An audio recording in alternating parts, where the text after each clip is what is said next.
अगर किसी दिन आपके फोन पर उसी इंसान की आवाज आए जिस पर आप सबसे ज्यादा भरोसा करते हैं और वही आवाज आपका रिश्ता तोड़ दे, तो आप अपनी आंखों पर भरोसा करेंगे या उस आवाज पर? आज की कहानी उस दौर की है जहां प्यार आंखों से नहीं, फोन की आवाज से परखा जाता है।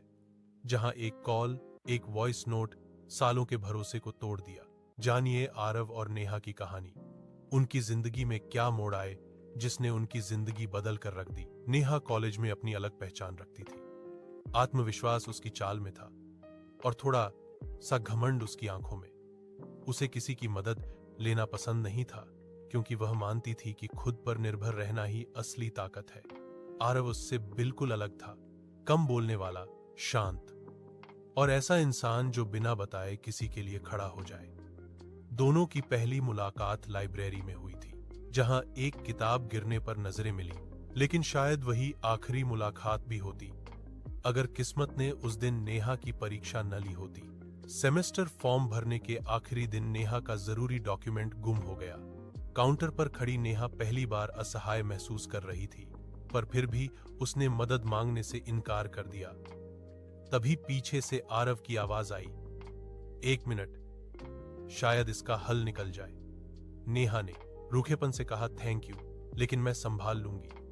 आरव मुस्कुराया, बिना बहस किए सिर्फ कहा, ठीक है, लेकिन कोशिश करने में नुकसान नहीं। उसने बिना बहस किए, बिना एहसान जताए, चुपचाप रिकॉर्ड्स खंगाले, सीनियर से बात की और 2 घंटे बाद वो डॉक्यूमेंट उसके हाथ में था। आरव बोला, ये रहा तुम्हारा डॉक्यूमेंट। नेहा कुछ सेकंड उसे देखती रही। वो जीतने की आदी थी, पर आज किसी ने बिना एहसान जताए उसे बचा लिया था। नेहा ने धीरे से कहा, तुमने क्यों किया? आरव बोला, क्योंकि तुम अकेली लग रही थी। कोई फ्लर्ट नहीं, कोई शर्त नहीं। यही नेहा का प्राउड दिल पहली बार हारा, और वहीं से वो प्यार शुरू हुआ जो दिखावे से दूर था। अब नेहा खुद बात करने लगी, कॉफी के बहाने, नोट्स के बहाने। इसके बाद दोनों की नजदीकियां बढ़ीं। नेहा ने महसूस किया कि आरव कभी उसकी तारीफ नहीं करता, लेकिन हमेशा उसका सम्मान करता है। जहां बाकी लोग उसकी खूबसूरती देखते थे, वहां आरव उसकी थकान पढ़ लेता था। नेहा को उसके सामने खुद को मजबूत साबित करने की जरूरत नहीं पड़ती थी।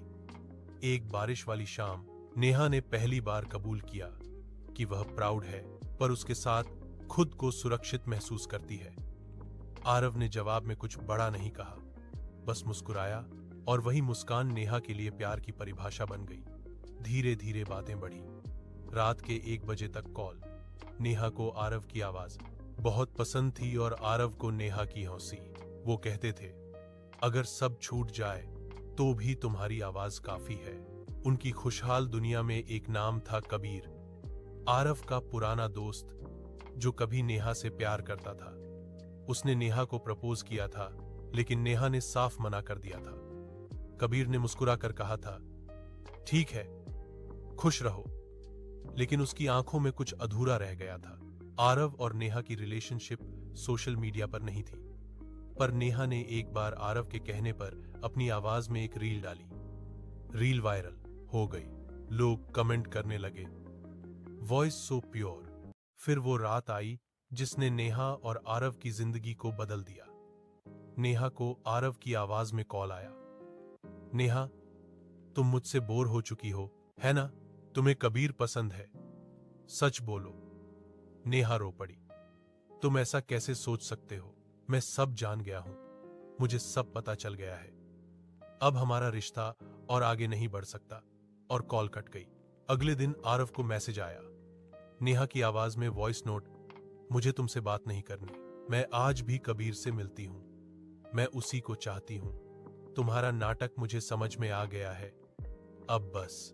आरव बोला, नेहा, ऐसा क्या हो गया? मैंने तो कुछ नहीं किया, मैं तुमसे बहुत प्यार करता हूं। और कॉल कट गई।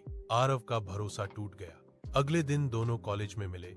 आमने सामने मिलने पर दोनों एक दूसरे को अजनबी लगे। आरव बोला, जब ऐसा करना था तो मुझे प्यार के झांसे में क्यों फंसाया? नेहा चिल्लाई, मैंने कभी धोखा नहीं दिया, तुम्हें कोई गलतफहमी हुई है। आरव बोला, अब झूठ मत बोलो, दोनों के पास सबूत थे, आवाज के सबूत, आंखों में आंसू थे, पर भरोसा नहीं। वो अलग हो गए। नेहा का आत्मविश्वास टूट गया और आरव ने शहर बदल लिया। लेकिन दोनों का दर्द एक सा था, हर रात फोन देखते हुए सो जाना और हर सुबह उम्मीद के साथ उठना। इस सब के पीछे कबीर था, चुपचाप। चालाकी से उसने पुराने कॉल सुने, हंसी और झगड़े रिकॉर्ड किए और सही समय पर सही आवाजें चलाईं। जब नेहा अकेली होती, आरव की बेरुखी सुनती। जब आरव कमजोर होता, नेहा की नफरत। उसे पता था कि रिश्ता तोड़ने के लिए झूठ नहीं, सच जैसी आवाज चाहिए। काफी समय बीत गया। नेहा और आरव एक दूसरे से नहीं मिले। एक दिन किसी कॉलेज फ्रेंड की शादी में दोनों मिले। दोनों बहुत बदल चुके थे। तभी नेहा को आरव का एक वॉइस नोट आया, पर आरव उसके सामने था तो उसे विश्वास नहीं हुआ। उसने आरव को सुनाया। दोनों चौंक गए। जब नंबर चेक किया तो वह कोई फ्रॉड नंबर था जिसकी कोई जानकारी नहीं मिल पा रही थी। बहुत सोचने के बाद आरव के दिमाग में ख्याल आया, कहीं ये काम कबीर का तो नहीं है। दोनों कबीर के घर पहुंचे। कुछ काम का बहाना लगाकर ले गए, लेकिन कबीर घर पर नहीं था।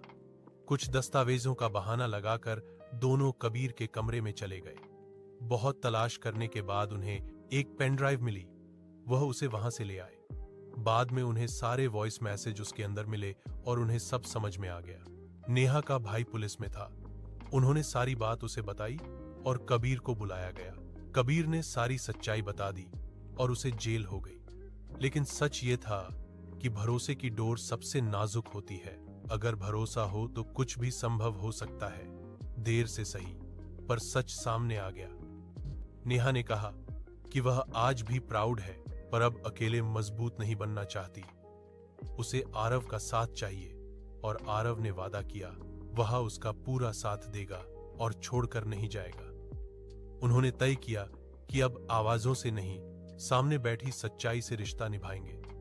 कुछ प्यार टूटकर लौटते हैं, और जब लौटते हैं तो इस शर्त पर कि इंसान आवाजों से ज्यादा आंखों और खामोशी पर भरोसा करना सीख जाए। अगर यहां कहानी आपको दिल छूने वाली लगी तो लाइक जरूर कीजिए और चैनल